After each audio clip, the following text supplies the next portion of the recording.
Agora nós vamos ver como é que a política fiscal e monetária funciona no regime de câmbio fixo.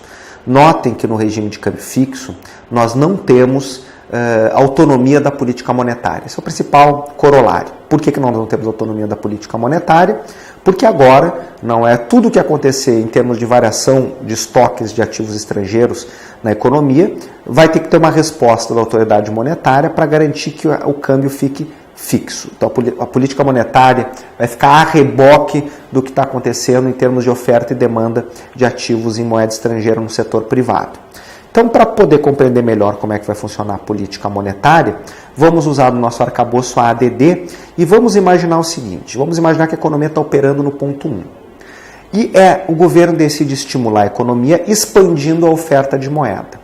Quando eu vou fazer a expansão da oferta de moeda, a minha taxa de juros doméstica vai cair. Vai cair abaixo da taxa internacional. Vamos lembrar que o equilíbrio no mercado cambial implica o retorno igual entre ativos de moeda doméstica e ativos em moeda estrangeira.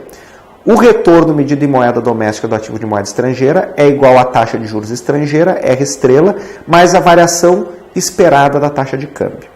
Como no regime de câmbio fixo a variação esperada da taxa de câmbio é nula, por definição, se o câmbio fixo é crível, eu imagino que a taxa de câmbio amanhã, taxa de câmbio esperada, vai ser igual à taxa de câmbio oficial. Então não haverá variação na taxa de câmbio.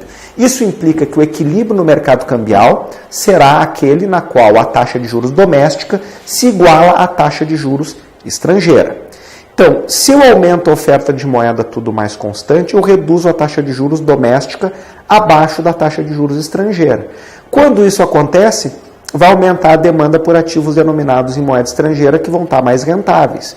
O preço da moeda estrangeira, para seguir o exemplo do Krugman, do Obstfeld e do Millitz, nós estamos trabalhando com moeda doméstica dólar, moeda estrangeira o euro. Então, se a oferta de dólares, moeda doméstica, cresce, a taxa de juros cai nos Estados Unidos, abaixo da taxa de juros em euros, aumenta a demanda por euros, o preço do euro vai disparar para E2.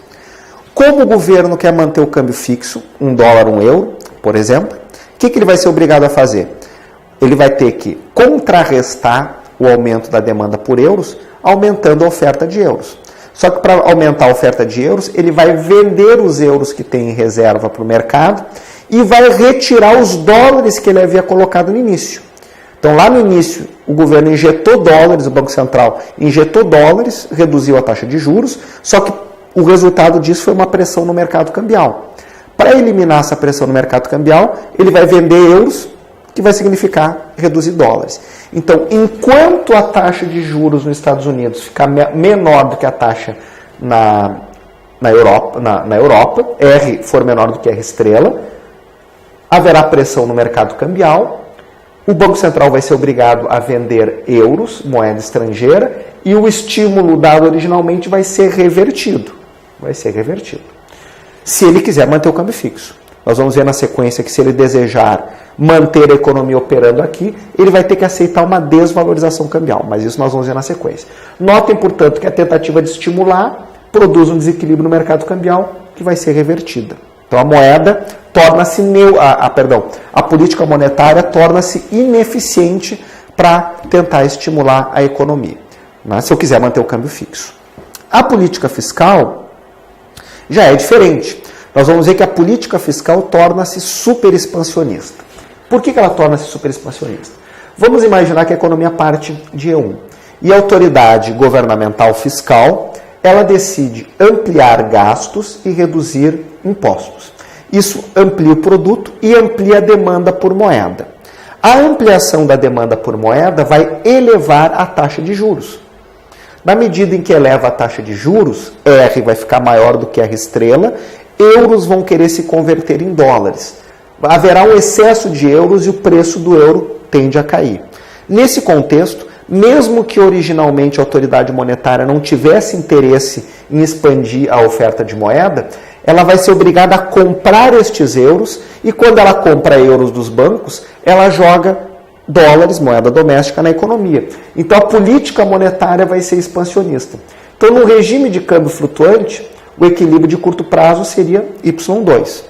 No regime de câmbio fixo, na medida que a autoridade monetária é obrigada a comprar o excesso de euros, né? O euro está ganhando valor frente ao dólar, eu jogo reais em contrapartida e o equilíbrio de curto prazo vai para Y3. Nós já vimos que esse equilíbrio não sustenta pelo efeito inflacionário que vai gerar. Mas o fato é que a política fiscal no curto prazo torna-se super expansionista e a autoridade monetária ela acaba abastecendo o mercado de dólares porque ela vai comprar o excesso de euros. Quais são as políticas alternativas que a autoridade monetária vai acabar tendo? Vamos verificar o que seria uma política de desvalorização. A valorização é exatamente o contrário. A autoridade monetária decide estimular a economia por uma expansão da oferta de moeda.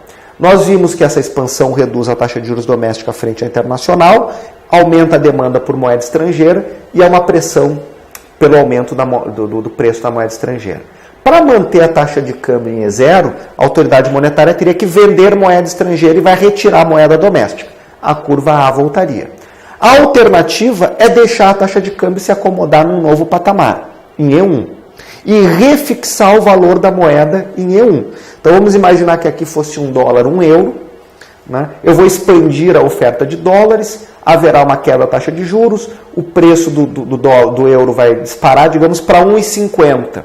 A autoridade monetária vai lá e fixa a nova taxa de câmbio, ao invés de €1, $1, €1,50. Ora, isso permitiria a economia estar operando, em tese, no ponto 2. Qual é o problema de fazer política de desvalorização? E a política de valorização seria o contrário. O problema de fazer política de desvalorização é que eu tenho efeitos redistributivos. Vamos imaginar, quem tinha dívidas em euros, imaginando que €1 ia valer $1, agora, em dólares, estará 50% mais endividados. Porque aquela dívida de 100 euros passa a valer $150. Então, antes eu tinha uma dívida de 100 euros e receitas de $200, por exemplo. Só que 100 euros equivaliam a $100. Eu estava equilibrado. Né? Agora, com a taxa de câmbio de 1,50, a minha dívida vale $150, não mais 100. Talvez eu não consiga mais estar equilibrado. Então, esses efeitos redistributivos vão fazer com que, de agora em diante, os agentes econômicos pensem duas vezes em acreditar no compromisso do câmbio fixo.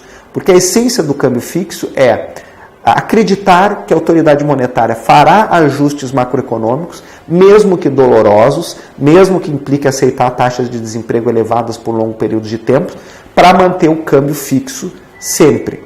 Se a autoridade monetária, diante de outros desajustes macroeconômicos, decide mudar e refixar o valor da moeda, os agentes não vão mais acreditar, porque diante desse compromisso, no novo compromisso, porque no futuro, quando nós tivermos desequilíbrios novamente, o que impede que a autoridade monetária fixe a taxa de câmbio?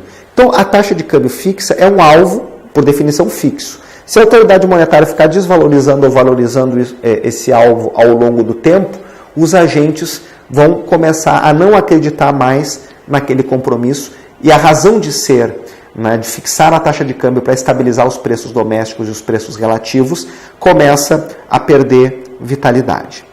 Isso, nós vamos ver agora na próxima sessão, produz potencialmente crises de balanço de pagamentos.